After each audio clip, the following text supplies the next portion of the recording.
নাগরিক, আমরা বাংলাদেশে স্বাধীনভাবে বাঁচতে চেয়েছিলাম। আমরা 1971 সালে যুদ্ধ দেখতে পারি নাই, কিন্তু 2024 সালে আমাদের আমাদের আমাদের পেটের সন্তানরা আমাদেরকে স্বাধীন মুক্ত বাংলাদেশ এনে দিল। আর খুনি হাসিনা শত শত মায়ের বুক খালি করেছে, তার পতন হওয়া দরকার ছিল। আর আমাদের আজকে এই স্বাধীন বাংলাদেশে স্বাধীন করেছে আমাদের ছাত্র জনতারা।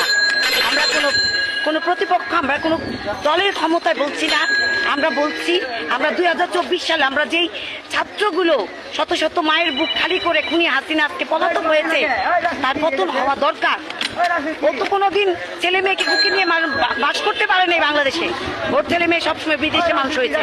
আমাদের বাংলাদেশের সন্তানদের ওই হত্যা করে এখন পালিয়ে গেছে। আমরা খুনি হাসিনার পতন চেয়েছিলাম, আর আমাদের ছাত্র জনতারে সেলুট জানাই, আর সেলুট জানাই বাংলাদেশের সেনাবাহিনীর লোকদের। ধন্যবাদ সবাইকে।